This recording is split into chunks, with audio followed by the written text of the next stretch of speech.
Good morning, dear students and viewers, মৰমৰ ছাত্ৰ ছাত্ৰীসকল আৰু প্ৰিয় দৰ্শক। ইতিমধ্যে আমি ধ্যানচান্দ নামৰ পাঠৰ প্ৰথম দুটা পেছেজ প্ৰথম দুটা অনুচ্ছেদ পঢ়িলোঁ, 1 আৰু 2। আমি ইংৰাজী পঠন কৰিলোঁ আদৰ্শ, তাৰপিছত অৰ্থৰ সৈতে বুজিলোঁ আৰু সম্ভাৱ্য ইয়াৰ এক্টিভিটিৰ পৰা হ'ব লগা যিসমূহ প্ৰশ্ন, সেই প্ৰশ্নসমূহৰ আলোচনা ইতিমধ্যে আমি কৰিলোঁ। আজি আমি ইয়াৰ পিছৰ অংশৰ পৰা লৈ সেই গোটেইখিনি পঢ়ি তাৰপিছত সেইখিনি কি কৰিম, হ'ব লগা প্ৰশ্নসমূহৰ আলোচনা কৰিম। আৰম্ভ কৰিছোঁ। The army gave him the much needed opportunity and facilities to practice hockey. He preferred to do his practice sessions at night after his duty hours. He often waited for the moon to come out so that the visibility in the field improved. His practice sessions coincided with the rising of the moon, and so Dhyan Chand came to be called Dhyan Chand by his fellow players. His coach also predicted that he would one day shine like the moon. He gave him the title Chand. Chand is a Hindu word for moon. A few years later, in 1928, he led the Indian hockey team to win the first gold medal for India in Amsterdam. He won his second gold medal in 1932 Olympics in Los Angeles. Last gold came to him in the 1936 Olympic in Berlin, where he led the Indian team. He also won the title of Hockey Personality of the Century there. আমি এতিয়া ইয়াৰ গোটেইখিনি কি কৰিম, অসমীয়া ভাঙনি বা অসমীয়া ভাষা অনুবাদৰ সৈতে বুজিবলৈ চেষ্টা কৰিম। The army gave him the much needed opportunity and facilities to practice hockey. সৈন্যবাহিনীয়ে তেওঁক দিছিলে আটাইতকৈ প্ৰয়োজনীয় সুবিধা আৰু সুযোগ হকী খেলৰ অনুশীলন কৰিবলৈ। সৈন্যবাহিনীয়ে তেওঁক হকী খেল অনুশীলন কৰাৰ কাৰণে আটাইতকৈ প্ৰয়োজনীয় সুযোগ আৰু সুবিধা প্ৰদান কৰিছিল বা দিছিলে। He preferred to do his practice sessions at night after his duty hours. তেওঁ ভাল পাইছিলে, বা ইয়াতে প্ৰিফাৰ্ড মানে কি হৈছে অগ্ৰাধিকাৰ দিয়া, এটাৰ ওপৰত আনটো কি কৰা, প্ৰাধান্য দিয়াক আমি প্ৰিফাৰ্ড টু হিচাপে ব্যৱহাৰ কৰোঁ। He preferred to do his practice sessions at night after his duty hours. তেওঁ তেওঁৰ কৰ্তব্য সময়ৰ খিনিৰ পিছত নিজৰ অনুশীলন কৰাৰ কাৰণে ৰাতি তেওঁ অগ্ৰৱৰ্তী স্থান বা ৰাতি তেওঁ অনুশীলন কৰাটো কি দিছিল, প্ৰাধান্য দিছিলে। প্ৰিফাৰ্ডটো মানে প্ৰাধান্য দিয়া।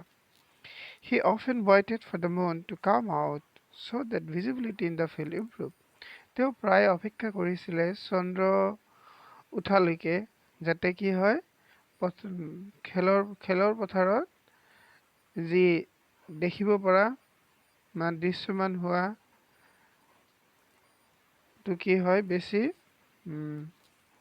দেখিব পৰা হয়, খেলিবলৈ কি হয়, যাতে দেখিব পৰা অৱস্থা হয়, সেইটো কাৰণে তেওঁ প্ৰায় কি কৰিছিল, চন্দ্ৰ উঠালৈ অপেক্ষা কৰিছিল। His practice sessions coincided with the rising of the moon. তেওঁৰ অনুশীলন কৰা সময়খিনি অভ্যাসগতভাৱে মানে হঠাৎকে ইয়াক কোইনচাইডেড মানে যদি কোইনচাইডেড শব্দৰ অৰ্থ হৈছে ভাগ্যবশত, মানে কোনো ধৰণৰ অনিচ্ছাকৃতভাৱে, ইচ্ছাকৃত নহয়, অনিচ্ছাকৃতভাৱেই কি হৈছে, তেওঁৰ অনুশীলন কৰা যিটো সময় সেইটো চন্দ্ৰ উঠাৰ সৈতে কি হৈছিল, সংযোগিত হৈছিল। And so, আৰু সেইবাবে ধ্যান Singh came to be called ধ্যান চান্দ by his fellow players. সেয়েহে ধ্যান সিং ধ্যানচান্দ হিচাপে তেওঁৰ লগৰ বা অনুচৰ যিসকল খেলুৱৈ আছিলে তেওঁলোকে তেওঁক ধ্যানচান্দ নামেৰে মাতিছিলে।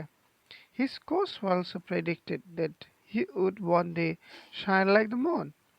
তেওঁৰ যিজন প্ৰশিক্ষক আছিল তেওঁৰ প্ৰশিক্ষকক ভৱিষ্যতবাণী কৰিছিল। প্ৰিডিক্টেড মানে ভৱিষ্যতবাণী কৰা বা কোনো এটা অগ্ৰৱৰ্তী বা আগত হ'বলগীয়া ঘটনাৰ কি কৰা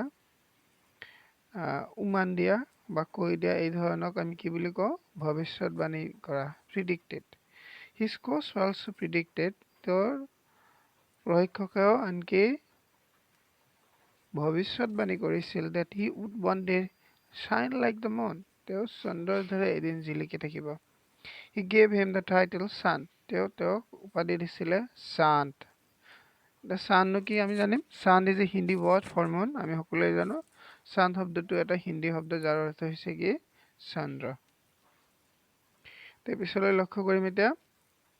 A few years later in 1928, কিছু বছৰ পিছত 1928 he led the Indian hockey team to win the first gold medal for India in Amsterdam.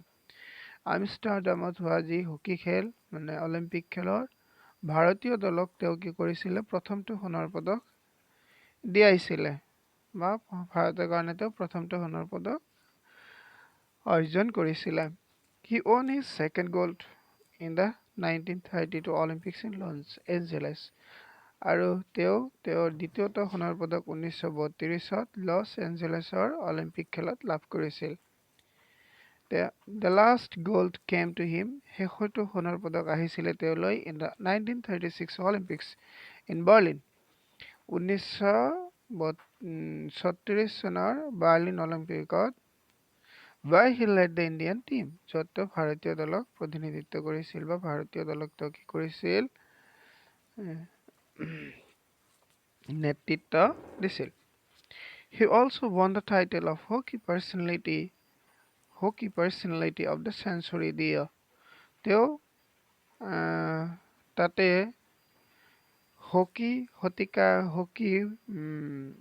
শতিকাৰ হকী ব্যক্তিত্ব খিতাপ তাতে লাভ কৰিছিল। তেওঁ তাতে কি কৰিছিল হকী খেলৰ শতিকাৰ হকী খেলৰ ব্যক্তিত্ব খিতাপ লাভ কৰিছিলে।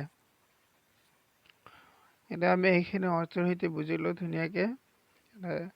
ইয়াৰ পিছৰখিনি এতিয়া আমি ইংৰাজী আৰু অৰ্থৰ সৈতে পঢ়িম। তাৰপিছত প্ৰশ্নসমূহৰ আলোচনা কৰিম দিয়া। এতিয়া আমি পিছৰ পৃষ্ঠাখিনি পঢ়ো দিয়া। এইখিনি শেষ হ'ব পঢ়িলে আৰু এতিয়া আৰম্ভ কৰিছো। Dhyan Chand was given the nicknames. ধ্যানচান্দক উপনাম দিয়া হৈছিলে The Wizard যাদুকৰ and the Magician of Hockey আৰু হকীৰ যাদুকৰ for his superb ball control. বলৰ ওপৰত থকা তেওঁৰ আজি কি কয় অদম্য নিয়ন্ত্ৰণ সেইবাবে তেওঁক কি কোৱা হৈছিল যাদুকৰ আৰু হকীৰ যাদুকৰ নামেৰে তেওঁক উপনাম দিয়া গৈছিল। During his sporting career spanning 23 years, তেওঁৰ খেলুৱৈ জীৱনৰ যি ব্যাপ্তি স্পেনিং ব্যাপ্তি তাৰমানে দীৰ্ঘ সময় এটা মাজৰ সময়খিনিক আমি স্পেনিং ইয়াতে ডিউৰিং টু তাৰ থকা সময়খিনিৰ কথাই বুজায় বা তেওঁৰ জীৱনৰ সেইখিনি সময়ক আমি কি বুলি ক'ম স্পেনিং বুলি ক'ম মানে ব্যাপ্তি বুজাবলৈ ব্যৱহাৰ কৰা হয়। During his sporting career spanning 23 years, তেওঁৰ খেলুৱৈ জীৱন দীৰ্ঘ 23 বছৰ ব্যাপ্তি বা ধৰি he scored a total of 570 goals in 15 matches. তেওঁ দিছিলে 570টা গ'ল দিছিলে 15টা খেলত। According to his autobiography titled Goal, তেওঁৰ যিখন আত্মজীৱনী গ'ল সেইটোৰ মতে তেওঁৰ 23 বছৰীয়া দীৰ্ঘ খেলুৱৈ জীৱনত 1926 পৰা লৈ 1949 চনলৈকে তেওঁ মুঠ 15টা খেলত 570টা গ'ল দিছিলে। The government of India awarded him the national honor of Padma Bhushan in 1956. Bharat চৰকাৰে তেওঁক পুৰস্কৃত কৰিছিলে ৰাষ্ট্ৰীয় সন্মানেৰে পদ্মভূষণ সন্মানেৰে 1956। He passed away at the age of 74 in Delhi on 3rd December 1979. তেওঁ কি হৈছিল, তেওঁ গুচি গৈছিল, মানে তেওঁৰ বিয়োগ ঘটিছিলে at the age of 74, 74 বছৰ বয়সত দিল্লীত 3 ডিচেম্বৰৰ 3 তাৰিখত 1979। তেওঁ তাৰমানে কি হৈছিল, মৃত্যু ঘটিছিলে 74 বছৰ বয়সত দিল্লীত ডিচেম্বৰ মাহৰ 3 তাৰিখত 1979 চনত। Very appropriately, খুব সম্ভৱতঃ, his birthday 29 August is celebrated as National Sports Day. তেওঁৰ সম্ভৱতঃ তেওঁৰ জন্ম তাৰিখ 29 আগষ্ট ভাৰতত কি কৰা হয়, ইয়াতে is celebrated মানে পালন কৰা হয় কি হিচাপে as National Sports Day, ৰাষ্ট্ৰীয় খেল দিৱস হিচাপে। এতিয়া আমি অৰ্থৰ সৈতে ধুনীয়াকৈ বুজি পালোঁ ইয়াৰ এক্টিভিটি প্ৰশ্নসমূহ কি কি আছিলে, এবাক আমি চাই লওঁ, তাৰপিছত আমি এই সময় আলোচনা কৰিম দিয়া। Let's find out how much we have understood. ওলা আমি কি কৰোঁ, দেখো আমিনো কি কি শিকিলোঁ, কিমান বুজিলোঁ, আমি অলপ চাই লওঁ। With which other persons is Dhyan Chand compared? ধ্যান চান্দক অন্য কোন খেলুৱৈসকলৰ সৈতে কি কৰা হয়, ৰিজোৱা হয় বা তুলনা কৰা হৈছিল।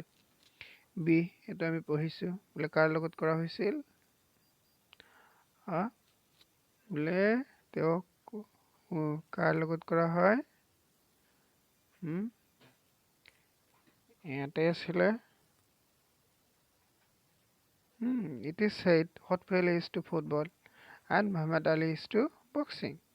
ইয়াৰ পৰা আমি গম পালোঁ কি, বোলে ধ্যান চান্দ is compared with কাৰ সৈতে, বোলে Muhammad Ali and Pele. Who are the leading masters of hockey when Dhyan Chand started his career?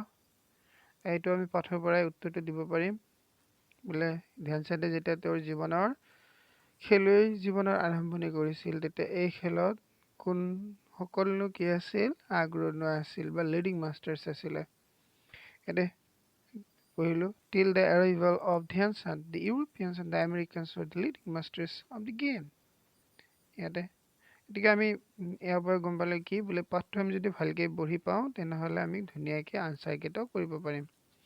আজি আমাৰ যিখিনি আমি পঢ়িলোঁ, ইয়াৰ পিছত সম্ভাৱ্য হ'ব লগা প্ৰশ্নকেইটাৰ উত্তৰ কি কি হ'ব পাৰে, চিৰ পৰা আমি আনচাৰসমূহ কৰিম। এইখিনিতো আমি অলৰেডি আৰম্ভ কৰিলোঁ বা শেষেই হৈছে আমাৰ। এতিয়া আমি লক্ষ্য কৰিম যে কেনেকৈ আনচাৰসমূহ কৰিব পাৰিম বা কেনেকৈ আনচাৰসমূহ তোমালোকে লিখিবা।